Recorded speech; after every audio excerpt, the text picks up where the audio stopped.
Welcome, everybody. This is a wonderful panel. It's early in the morning for me, but my guests are coming from Scandinavia. So we've got the director, Maria Sodahl. We have the actress, Andrea Bræin Hovig, and of course, Stellan Skarsgard.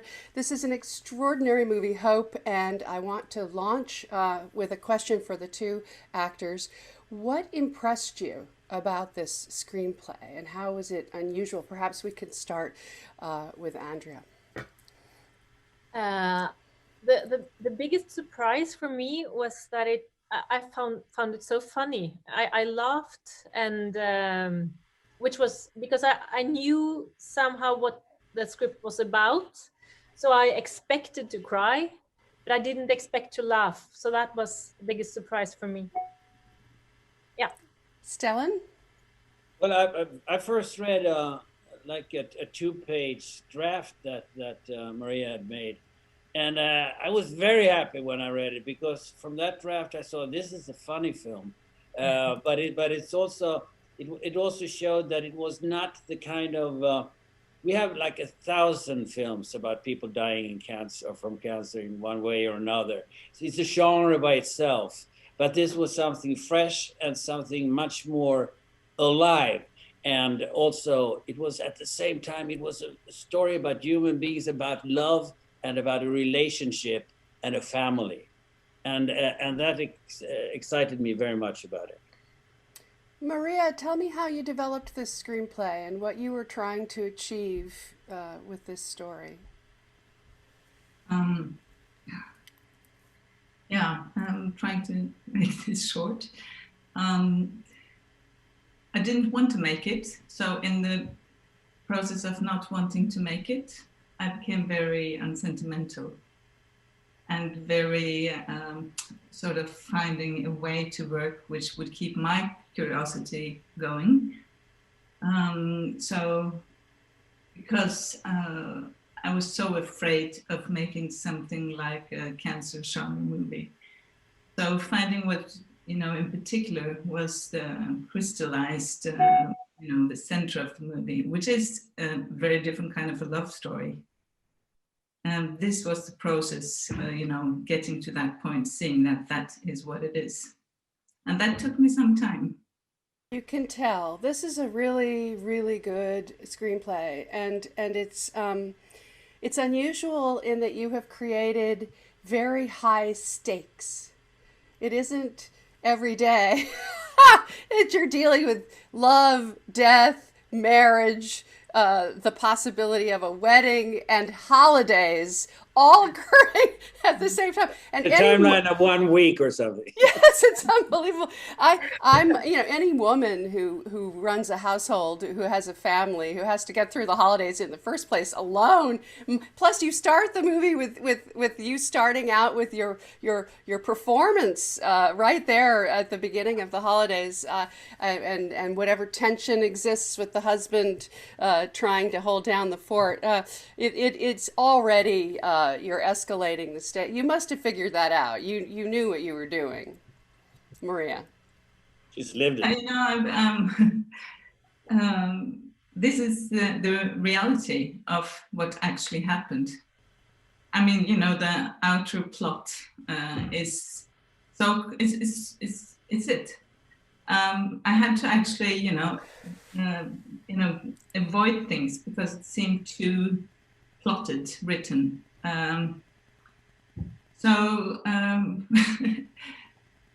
It comes from real life, and it was too much, actually.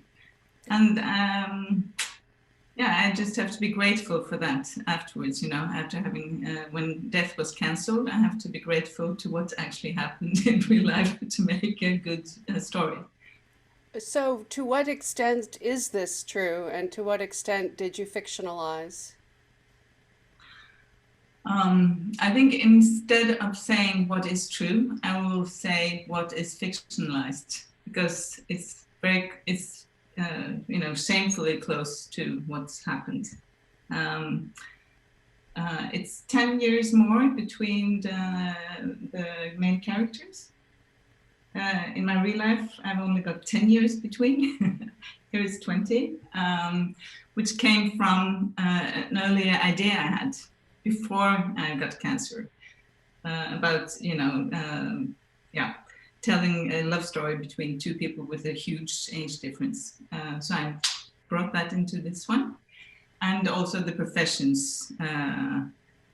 It was too boring to tell about two filmmakers, which is the reality. So how did you find these two actors, and what did they need to be able to do to make this work? They had to do a lot. Yeah, first of all, I think finding actors in general has to do with chemistry. And I won't always be able to say it's this and that, and, it's a gut feeling. It's, first of all, I was looking for talent, somebody who was super talented and who could, nurture this story and make it fiction and make me step behind and see something new happening and enriching what is written and surprise me and eventually the audience with something more than I was able to imagine. And I think Andrea has it and Stellan has it, and it's about being really, really good, honest actors and chemistry-wise, humor. I would never be able to work with somebody who couldn't enjoy making this unsentimental. We had to enjoy it. Yeah. So how did talk to me, Stellan and Andrea, about how you built this marriage? And there's an arc that occurs throughout the movie.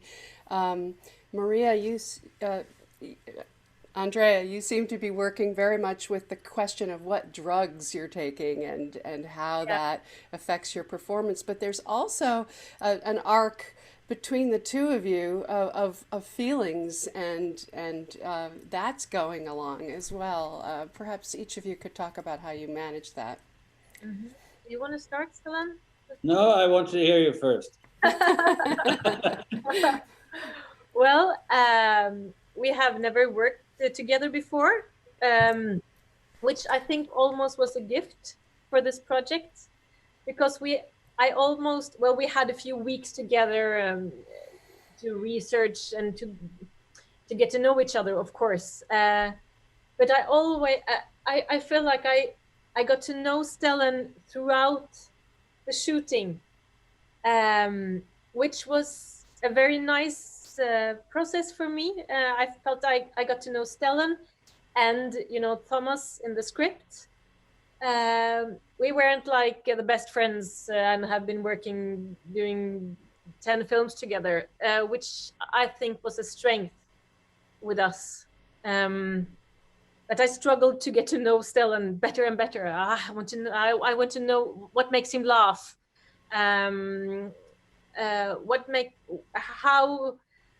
When does he get hurt?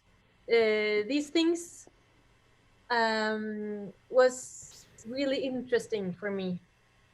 So I think that actually enriched the project, maybe for the result as well. Stellan?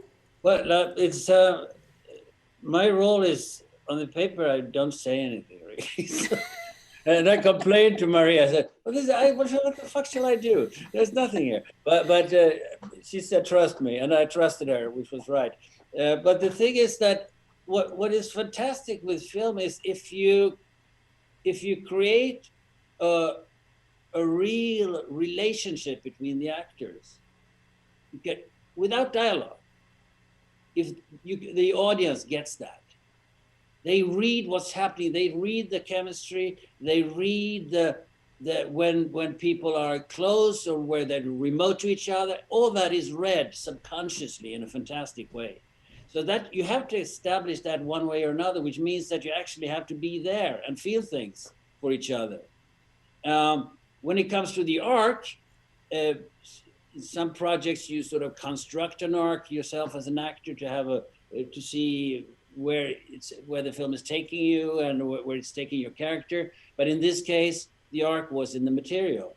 So all I had to do was, which I do throughout the film, react to what all the crazy things the woman that I love is doing, and my incapacity to reach her, really. And that was, I mean, it's fascinating. I'm just playing off her. That's all I'm doing. So it's Anya's film, really. And she should be have an award for best male actor as well.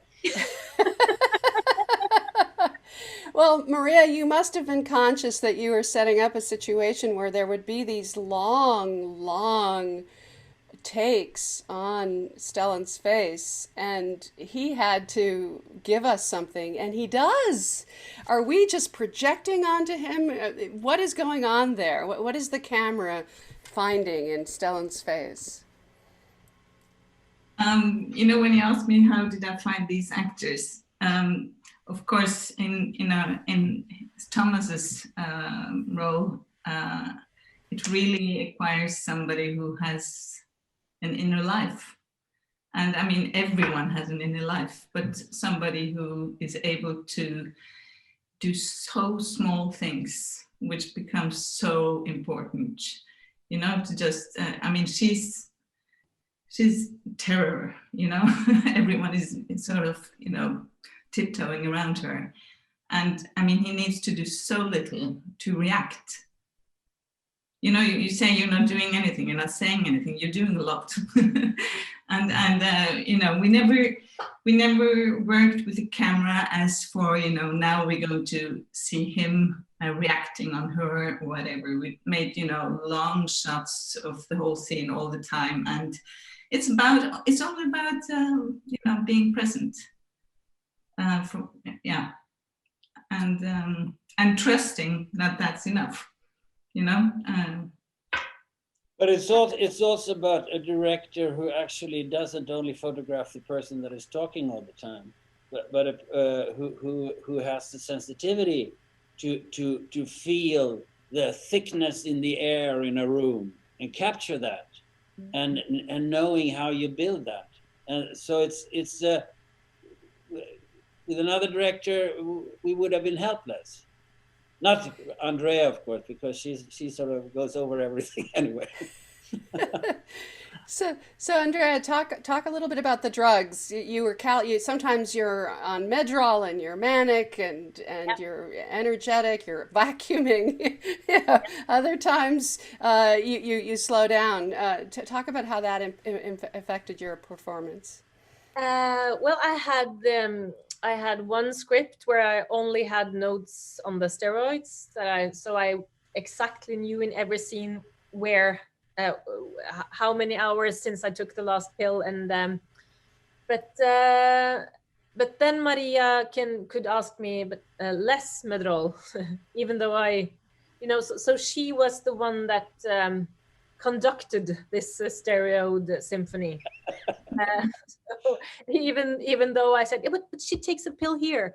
Well, and Maria, she has been on those drugs, so she knows. But it was really important to me to in my research work talk to people who knew about this as well, so I could bring something to Maria that she didn't know, that she couldn't plan. So I could say, well, you know, some people actually do this when they're on Medrol, you know, like offer something, which was really important to me, to offer Maria something that she didn't know she wanted. So part of what I was trying to say earlier is that there's a kind of condensation here where things are distilled into a short period of time, and part of that is this sort of arc of a marriage. You've been married, but you were partners, and you make the decision to get married. But the idea that between a husband and a wife or partners, there's an ideal of perfection, something that hasn't been attained. And I wondered if you two could talk about that, because she seems disappointed in Tomas, and yet maybe Tomas was there for her all along, or was he? I'm fascinated by this. Good. I like that you're fascinated. I think it's really complex as well, and I don't have the answers to this. And many people ask me these questions when they have seen the movie, and they ask me, but why was he so introvert, and why? And others say, oh my God, you were so crazy.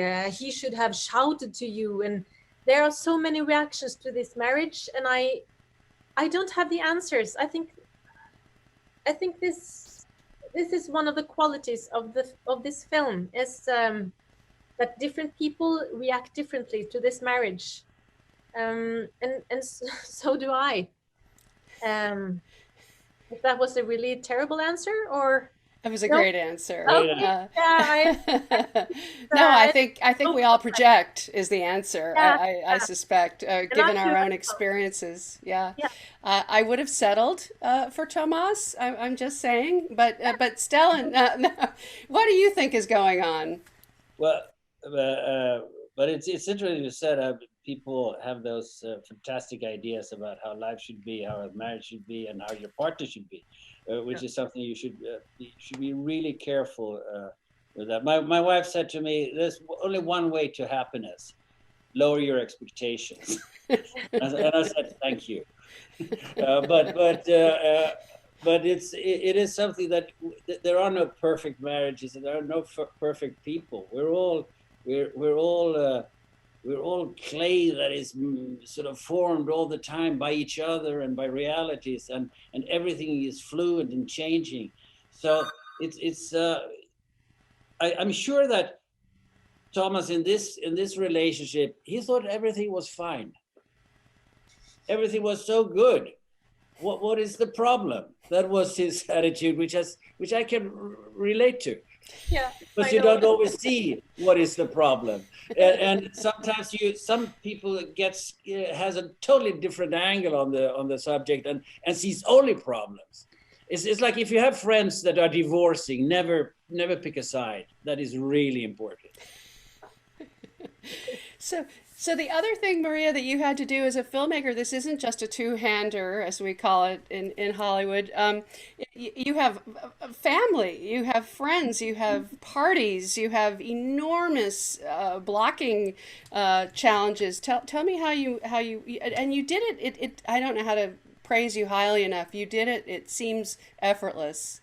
It seems very smooth and very beautiful and elegantly wrought. So how did you do that? How did you get all those people into all those rooms and orchestrate your each close-up that you needed at the right moment? It's one answer to that. Pick a very, very good DP. And in contrast of Stellan and Andrea, who didn't know each other, Manuel and I know each other very well. So the DP, Manuel Alberto Claro, who's Danish Chilean.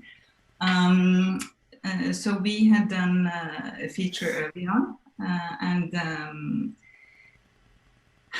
he's like, I think I would describe him, he's like one of the actors when we shoot. He walks handheld very much, in between people as he's part of the scene. So all the time knowing our purpose, the focus of each scene, of the rhythm, the temperature, and all this, having talked a lot in beforehand, no rehearsals.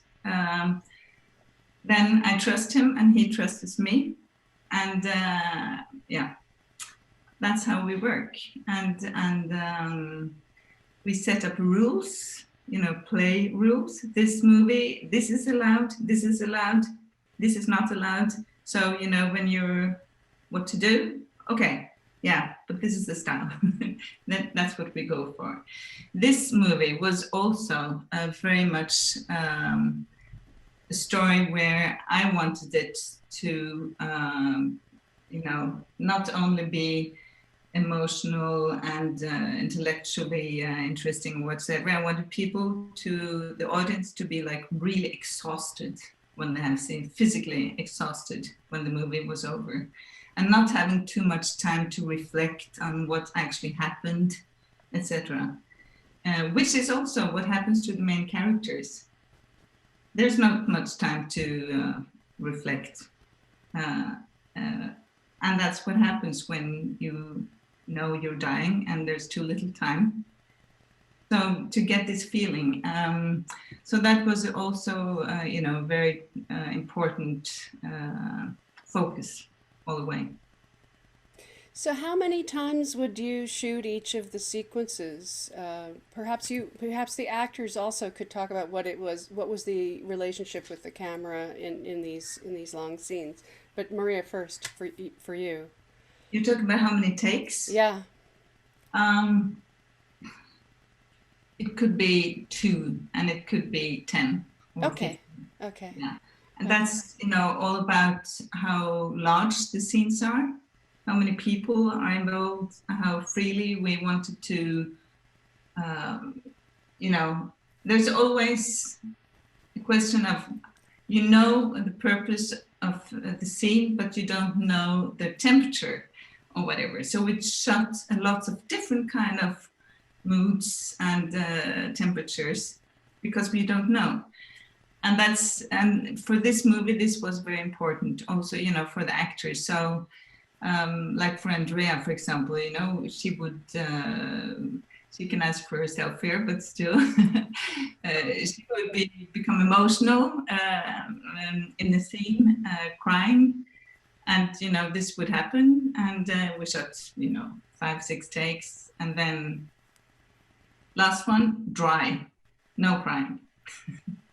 We always had a dry scene, a dry take in each scene, because of the goal of having this unsentimental movie, whereas,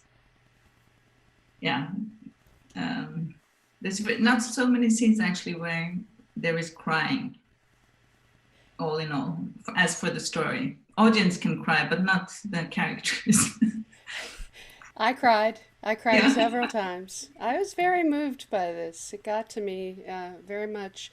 But let's get the actors to respond to the actual. You have a camera kind of dancing around you. Do you get to ignore it? Do you just do what you do, or how do those busy big scenes get sort of choreographed? Stellan and I, we have discussed this once before, and I think we work very differently. Stellan is almost dancing with the camera, and I feel like I'm stumbling with the camera. He is so smooth working with the camera. He always know where the camera is. I'm like, oh, is it? I don't know.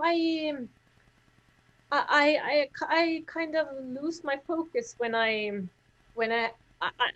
not, maybe it's lack of experience, I don't know, but it's I don't work with camera that way. I almost forget the camera, or I try to forget the camera, which makes me maybe more clumsy, or yes. But Stellan is working, he can say so many interesting things about this. I'm like, I don't think very much about the camera. So, Stellan, yes. Yeah, but that side of you is a quality that I sometimes wish I had, because I'm trying to not use my tools as much as I do. But I've worked with a lot with Mr. Claro before, together with Lars von Trier, and then he's been really all around me. So I'm used to that. But I also, as Andrea says, I'm very aware where the camera is, because to me the camera is another actor in the room. So I play with the camera, but there's no right or wrong way to do that. And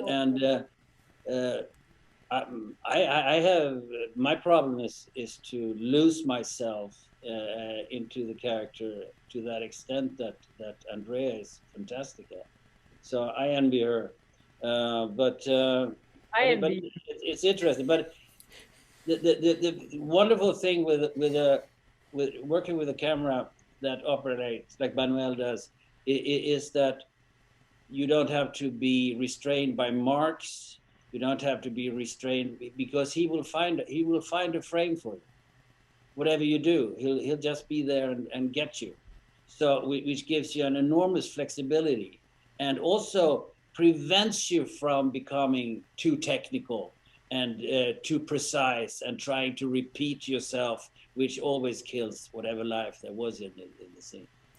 So how many languages do you speak, Stellan? Swedish, some English. I can order. I speak a little French too, but I can order in restaurants in many languages. Food I'm good at, and I can read a French or Italian cookbook. Italian. I've heard this Italian language. Really. So this is the Norwegian entry for the Oscars. Was that a challenge? Did you expect that? How did that come to happen? Maria, maybe you should. Who's this question for? Maria. That's Oh. your. If I expected it? Was it expected by did it seem obvious? Was this the obvious movie to be the entry for? It's always a question. Yeah, There's sure. usually several candidates. I think as for my producer, Thomas Rapsam, he thought it was, of course, it was the entry for the Norwegian entry. I never think like that because probably because I'm a pessimist, and also because you get surprised always. I mean, you know, those kind of juries and whatever is, you know. So I'm happy if something happens, and if not, I don't get a downer. Has it opened and played in theaters? What's the situation in Norway with We had very good timing because we had opened in Norway, we had been in Toronto, we had been in Berlin. So the lockdown happened the day we came back from Berlin, and the day the movie actually was going for streaming. So Wow. we have missed a lot of festivals, of course, but minor festivals compared to the A festivals.